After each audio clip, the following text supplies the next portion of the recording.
Students अस्सलाम वालेकुम। तो स्टूडेंट्स अब हम करने जा रहे हैं अपना क्वेश्चन नंबर 10। तो इसमें आप देख ही सकते हैं, वो कहता है write a program that prompts the user to type a hex number of 4 hex digits. यानी वो क्या करे जी कि यूज़र को 4 हेक्स डिजिट्स पुट करने के लिए कहे। उसके बाद वो कहता है and outputs it in binary on the next line. यहाँ पे हमें पता है, हमें आगे भी कोई समझ नहीं आनी होती। हम चलते हैं इसके एग्जीक्यूशन सैंपल पे। सैंपल में वो दिखा रहा है कि हमें क्या करना है जी, एक हेक्स नंबर टाइप करना है 0 से एफ के दरमियान, यानी कि 4 बिट्स का है। तो वो कुछ भी हो सकता है। अगर क्या करता है जी, वो कोई मतलब के रॉन्ग नंबर पुट कर देता है तो उसे क्या मैसेज आना चाहिए कि ये इलीगल है भाई, ट्राई अगेन, दोबारा पुट करो। तो नेक्स्ट चेक करें। आगे वो कहता है कि बाइनरी में इसका कोड भी शो हो जाए। तो ये हमने सैंपल के तौर पे इसको टोटली अपने जहन में रखना है। तो सबसे पहले सैंपल के को अपने जहन में रखते हुए मैंने ये आपके लिए तैयार किया फॉर्मेट, ठीक है। सामने हमारे होगा यानी कि उसी तरह से पावर पॉइंट, और इस साइड पे हमारे पास होगा अपना कोड। तो सबसे पहले मैंने एक मैसेज 1 रखा स्टूडेंट्स डाटा सेगमेंट में। वो था type a hex number 0 to FF, यानी यूज़र को बोला कि भाई कोई नंबर है टाइप कर। उसके बाद दूसरा मैंने मैसेज रखा इलीगल का कि ये इलीगल है, दोबारा मैसेज ट्राई करो। उसके बाद इन बाइनरी इट इज़, ये मैंने मैसेज 3 रखा। अब इनको न्यू लाइन पे लाने के लिए उसके लिए मुझे क्या करना पड़ेगा जी, आपको पता है कैरेज रिटर्न रखना होगा। आप या सबको पता होगा इक्विलेट के मुताबिक हम इसको रखते हैं 0DH होता है इसका कोड। इससे हमें बार बार जाके नीचे फंक्शन 2 को कॉल नहीं करना पड़ता। उसके बाद LF इक्विलेट और 0AH, ठीक है जी। इतना करने के बाद देखो स्टूडेंट्स, हमें पहले पे तो कोई मतलब कि न्यू लाइन नहीं चाहिए होगी, पहला होता ही न्यू लाइन पे है मैसेज। अपने दूसरे मैसेज पे और तीसरे मैसेज पे हमें न्यू लाइन की ज़रूरत होगी। तो यहाँ पे मैं CR और LF को दोनों को कॉल कर देता हूँ 1 by 1 कामास के साथ, ठीक है। और नीचे भी CR कामा LF कामा, ठीक हो गया। अब ये न्यू लाइन पे आ जाएंगे। अब उसके बाद मैंने क्या किया जी, मेन की बॉडी में एंटर होते यानी कि कोड के अंदर जाके मेन की बॉडी एंटर करके यहाँ पे पहले इनडायरेक्टली कॉल किया डाटा सेगमेंट को, और AX में पहले डाटा को सेव करवाया, ये जो हमने मैसेजेस रखे हुए हैं डाटा में, और उसको फिर डाटा सेगमेंट में सेव करवा दिया ताकि हम उनको क्या कर सकें, एक्सेस कर सकें। तो चले अब स्टार्ट करते हैं। सबसे पहली बात स्टूडेंट्स, आप सब जानते हो हमें यूज़र से इनपुट चाहिए होगी, तो हम फंक्शन 9 को कॉल करेंगे ये मैसेज लिखने के लिए कि यूज़र भाई इनपुट ऐड करो, अपनी इनपुट टाइप करो। तो मूव AH, 9। उसके बाद जी आप जानते हो कि कौन सा मैसेज डिस्प्ले होता है, जो DX में पड़ा होता है। तो मैसेज 1 हमने उसको कहना है, तो मैसेज 1 हमने इसमें सेव करवा दिया, इन 21H एग्जीक्यूशन करवा दी। अब मैसेज तो आ जाएगा। उसके बाद मुझे चाहिए होगी यूज़र से इनपुट। यूज़र से इनपुट लेने के लिए मुझे क्या करना पड़ेगा, आप सब जानते हो। यूज़र से इनपुट लेने के लिए मुझे, तो लिहाजा स्टूडेंट्स अब मुझे फंक्शन 1 को कॉल करना पड़ेगा, ठीक है, आप भी जानते हो। तो फंक्शन 1 को कॉल करने से पहले मैं यहाँ पे क्या करूँगा जी, लूप चलाऊँगा, क्योंकि लूप के अंदर ही हमने सारा काम करना होता है। तो सबसे पहले हमें उसके अंदर, आपको पता है बी की यानी कि BX की ज़रूरत पड़ेगी। तो मैं पहले BX को क्या कर लेता हूँ जी, चले ये काम बाद का भी है, बाद में भी हो सकता है। तो मैं लूप की वैल्यू रख लेता हूँ 4, क्योंकि मुझे 4 दर्जे तक उसे चलाना है। अब ये 4 दर्जे तक मैं क्यों चला रहा हूँ, क्योंकि स्टूडेंट से मुझे 4 इनपुट्स चाहिए, ना कि एक इनपुट चाहिए। तो लिहाजा यहाँ पे मैंने 4 लूप की वैल्यू रख ली, यानी कि मैंने उसे बता दिया कि तुमने 4 दफ़ा इसको चलाना लूप को, ठीक है। उसके मैंने ये एक तादाद बता दी। अब मैं उससे कहता हूँ मेरे प्यारे भाई कि तुम क्या करो जी, फंक्शन 1 को कॉल करो, ठीक है। फंक्शन 1 को कॉल करने के बाद ये क्या हो गया, फंक्शन 1 को कॉल करो और लूप के अंदर चले जाओ। अब हम अपना लूप चलाएंगे। लूप का क्या नाम रखें स्टूडेंट्स, अब इसमें हम कर क्या रहे हैं, हैक्स के नंबर्स ले रहे हैं। तो चले आए अब हैक्स हैक्स इसका नाम अब बाइनरी रखते हैं, क्योंकि बाइनरी में कन्वर्जन हमने करनी है, बाइनरी रखते हैं, बाइनरी, ठीक है। बाइनरी मैंने लूप का नाम रख दिया। तो ये लूप स्टार्ट, तो इसके अंदर हम एग्जीक्यूशन करवाएंगे, यानी इससे क्या होगा जी, 4 दफ़ा लूप चलेगा, जिसकी वजह से 4 इनपुट्स आ जाएंगी। सबसे पहली बात स्टूडेंट्स, हो सकता है यूज़र इनपुट क्या करे, कैरेज रिटर्न दे दे। मतलब जैसे प्रीवियस हमने देखा था कि मैं कैरेज रिटर्न भूल गया था कंपेयर करना। तो हम पहले क्या कर लेते हैं, कंपेयर कर लेते हैं अपने AL में, आपको पता है इनपुट आके सेव होती है, उसको कैरेज रिटर्न के साथ कंपेयर कर लेते हैं। यानी अगर ये इसके इक्वल आ जाती है तो तुम क्या करो जी, जंप इफ इक्वल इनवैलिड में चले जाओ। भाई आपने ठीक तरीके से इनपुट नहीं दी, तो लिहाजा इनवैलिड में चले जाएं। तो इनवैलिड वाला भी लूप रख लेते हैं, इनवैलिड में भी कुछ रख ही लेते हैं, टेंशन नहीं लेनी। उसके बाद देखें, मैं फिर से कंपेयर करता हूँ AL को किसके साथ जी, अपने 9 के साथ। अब 9 के साथ कंपेयर करने का मतलब है स्टूडेंट्स के दिस नंबर, ठीक है। अब 9 से नंबर हमारा या तो अबव हो सकता है, ठीक है। अब 9 से लाजमी नहीं है 9 से किया जाए, 9 की बजाय अगर हम 0 से करते हैं वो ज़्यादा बेटर रहेगा। पता क्यों? क्योंकि 0 एक लिमिट है, क्योंकि 0 से ऊपर नंबर हो सकता है, 0 से नीचे हो सकता है, 0 से नीचे भी हो सकता है। तो लिहाजा यहाँ पे हम कंडीशन लगाते हैं, अगर हमारा नंबर इससे छोटा है, बिलो है, तो तुम फिर भी इनवैलिड में चले जाओ। क्योंकि क्या हो रहा है स्टूडेंट्स, देखो अगर इससे भी नंबर छोटा होगा, 0 से छोटा होगा, तो हमें तो हेक्सा में नंबर ही नहीं दिया जा रहा, 0 से F तक तो इसकी लिमिट है। उसके बाद अगर हम कहते हैं, उसके बाद एक और कंडीशन लगाते हैं, कंपेयर AL कामा, अब FFF का क्या कोड हो सकता है, बात आती है जहन में। तो FFF का कोड देखने नहीं बैठ जाना, काफ़ी ईजी है, इसको डायरेक्ट F के साथ ही हमने रिलेट करवाना। लेकिन इसको भी आपको क्या करना पड़ेगा, कामाज में लिखना पड़ेगा, ठीक है, कामा में। तो ये हो गया जी। अब ये इसके साथ भी कंपेयर करेंगे, देखें F से अगर बड़ा नंबर कोई टाइप करता तो फिर क्या करो जी, तुम फिर भी इनवैलिड में चले जाओ कि भाई अभी भी आप ठीक नंबर ऐड नहीं कर रहे, तो लिहाजा कोई अक्ल का इस्तेमाल करें और सही नंबर को ट्राई करें, ठीक है। अब इतना करने के बाद देखो, अब हो सकता है ये सारी कंडीशंस फॉल्स हो जाएं और कोई ना कोई उसने बीच वाला नंबर ही ऐड किया हो, तो फिर हमने क्या करना है, देखें फिर हमने कुछ यूँ करना है जी कि पहले इनवैलिड वाली बॉडी स्टूडेंट्स रख लेते हैं, क्योंकि इनवैलिड वाली बॉडी हमने नहीं रखी। यहाँ पे कुछ स्पेस देखना इनवैलिड का, मैं यहाँ पे ऑप्शन देता हूँ इनवैलिड, यानी कि इनवैलिड की बॉडी भी रखनी है ना, जिसमें हमने वो मैसेज डिस्प्ले करवाना अपना मैसेज टू। तो इसके अंदर हम क्या करेंगे जी, फिर से फंक्शन 9 को कॉल करेंगे और मैसेज टू यहाँ पे शो करवा देंगे। तो मैं इसको कॉपी कर रहा हूँ और यहाँ पे ला के पेस्ट कर रहा हूँ, ये पेस्ट हो गया जी, और यहाँ पे मैसेज टू आ गया, ठीक है। अब हम ऊपर वाले की अभी बात करते हैं, अगर ऐसा नहीं होता तो फिर क्या कंडीशंस रह जाएंगी। तो स्टूडेंट्स इतना करने के बाद अब हमारा क्या काम बनता है, देखो फिर से कंपेयर की ही इक्वेशन आएगी, पर अब क्या कंपेयर करवाएंगे। देखो अगर ये सारी कंडीशंस गुजर गई, फिर हमने यही चेक करना क्या वो एक नंबर है या वो कोई लेटर है, यही काम रह जाएगा ना। तो हम कंपेयर करेंगे AL को पहले किसके साथ, अपने 9 के ASCII कोड के साथ, ठीक है। 9 के साथ हमने कंपेयर किया और उसको बोला अगर इससे नंबर अबव है, मतलब कि कोई लेटर है, तो लेटर बॉक्स में चले जाओ, यानी कि लेटर में चले जाओ, वो कोई लेटर है ऐसे पता चल जाएगा। अदरवाइज नंबर है तो तुम क्या करो जी, उसके साथ एंड ऑपरेशन परफॉर्म करो, क्योंकि कोई भी नंबर हो और उसको अगर हम डिस्प्ले करवाना चाह रहे हो तो उसका एंड इस तरह से लेना पड़ता है पहले, ठीक है, मेरी बात समझो। तो इतना करने के बाद जी आपने पता क्या करना है, अब जंप कर जाना अपनी नेक्स्ट बॉडी में, जहाँ पे हम सेव करवाएंगे अपने, मतलब के इनपुट से सेव करवाएंगे अपने BL में, ठीक है। तो मैंने इसका नाम जंप सेव रख दिया, ठीक है। लेटर का हमने रखना था लेटर, देखो लेटर का भी नाम रख दिया मैंने लेटर, ठीक है। ये लेटर की बॉडी स्टार्ट हो रही है। अब लेटर के अंदर क्या होगा जी, हम यहाँ पे क्या करेंगे, यहाँ पे भी हमें काम करना पड़ेगा कि सब्ट्रैक्ट करवाना पड़ेगा अपने AL में से कितना, 55D। इससे क्या होगा, हमारा नंबर आ जाएगा। आगे हमने स्टूडेंट्स ऐड करवाया था 55D प्रीवियस कोड के अंदर अपने बाइनरी को हेक्सा में लाने के लिए। अब हम अपने हेक्सा को बाइनरी में ले जाने के लिए सब्ट्रैक्ट करवा रहे हैं, समझ आ रही है ना। अब आगे हम बॉडी स्टार्ट कर देंगे सेव की, देखो सेव की बॉडी स्टार्ट हो गई है। अब यहाँ से मेन कहानी स्टार्ट होने लगी है।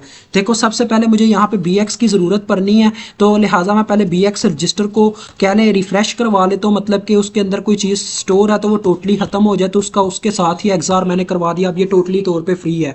अब हम क्या करेंगे स्टूडेंट, 1 बाय 1 इसमें ऐड करवाएंगे अपने नंबर्स। तो देखो मैं उसका शिफ्ट लेफ़्ट ऑपरेशन उसका परफॉर्म करवाऊँगा, कैसे जी, ज़रा गौर से देखिएगा। शिफ्ट लेफ़्ट BX कामा CL।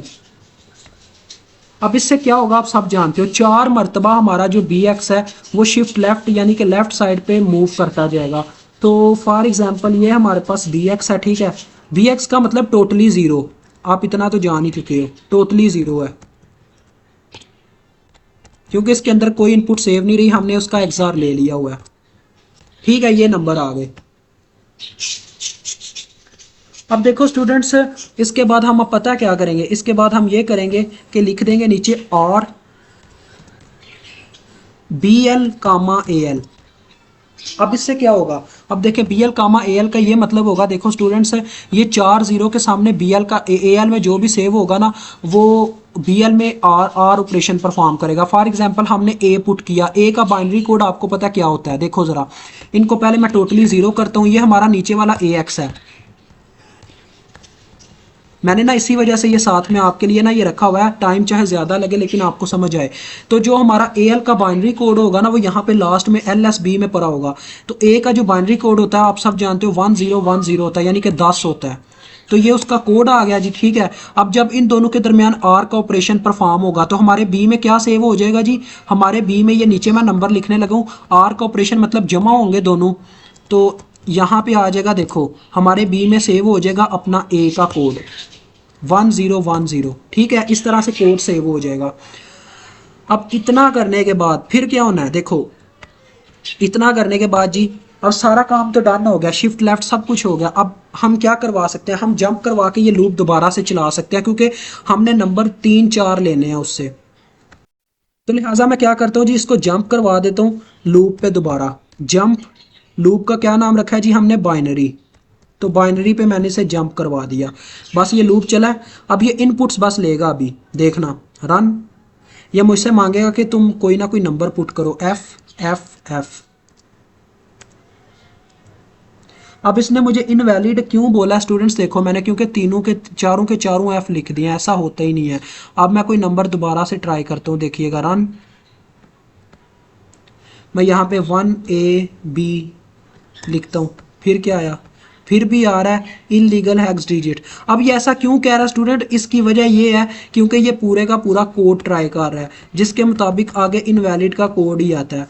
तो हमने अभी इसको सेव के बाद जंप नहीं करवाया दूसरे किसी लूप के अंदर। तो चले आए वो भी काम करते हैं। अब जैसे ये चल रहा था वैसे ही ठीक था यार,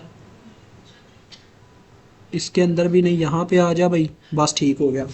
अब देखो स्टूडेंट्स, अब हमने देखें ये जितनी दफ़ा लूप चलेगा चलेगा ही चलेगा, तो हमारे BL में वैल्यू सेव हो चुकी होंगी, ठीक है। उसके बाद अब हम एक और लूप चलाएंगे। तो वो लूप हमने कितनी मरतबा चलाना है, देखो वो लूप हम चलाते हैं, ये देखें मूव CX, 16 मरतबा मैं इस लूप को चलाऊंगा, ठीक है। 16 मरतबा चलाने की वजह क्या है वो भी आपको अभी पता चल जाती है। देखो अब मैं उससे पहले पता क्या करूँगा, अपने DX को टोटली तौर पे क्या करवा लूँगा जी, फ्री करवा लूँगा, यानी कि उसे रीसेट करवा लूँगा। अब ये टोटली तौर पे हमारा DX फ्री हो गया, यानी कि रीसेट हो गया।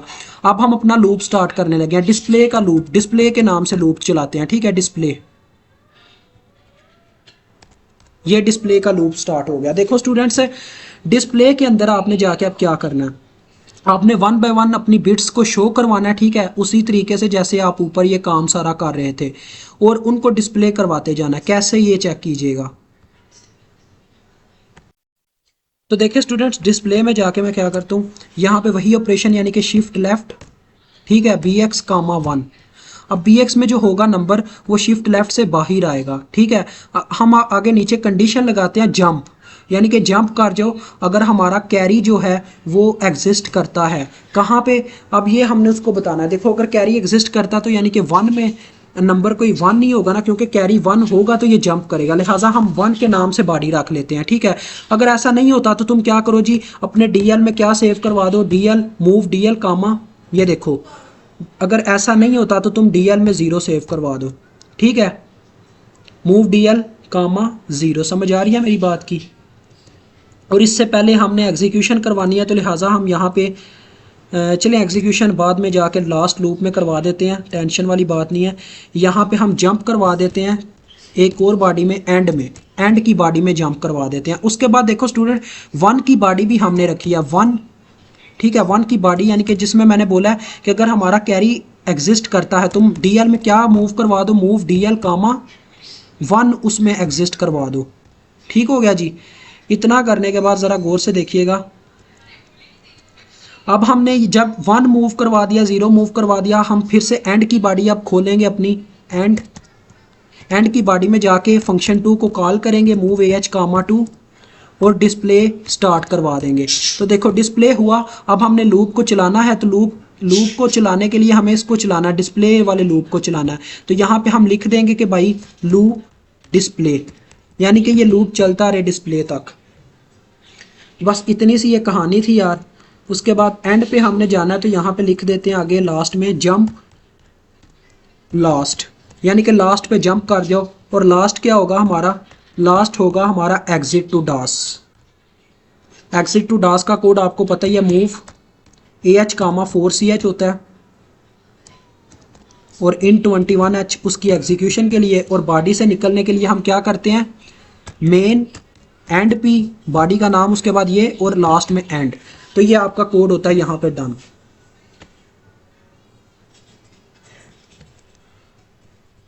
अभी वो इनवैलिड दे रहा है, चेक करते हैं क्या मसला कोड में, या हम इनपुट ही नहीं उसे सही दे रहे। तो स्टूडेंट्स जो मिस्टेक आ रही थी वो मैंने वेरीफाई कर लिया। अब ये मिस्टेक थी स्टूडेंट्स, हम XOR को BX कामा BX ये हम लूप के अंदर कर रहे थे, तो लूप बार बार जब चलता था तो XOR होने की वजह से BX यहाँ पे क्लियर हो जाता था। इसको हमने लूप के बाहर ही चेक कर लेना है, ठीक है। तो उसके बाद देखें ये काम हो गया वैसे का वैसे, मैंने यानी यहाँ से XOR BX को हटा के यहाँ पे शुरू में लिख दिया, बाकी फंक्शन एज इट एज है। देखो आगे कोड के बारे में देखना ज़रा। फिर स्टूडेंट्स जो सेकंड मिस्टेक थी वो ये थी कि हमने यहाँ पे डिस्प्ले 1 का फंक्शन रखना था, ठीक है। डिस्प्ले 1 का फंक्शन कि हमारा मैसेज भी तो डिस्प्ले होना, जो हमने तीसरा मैसेज रखा हुआ था।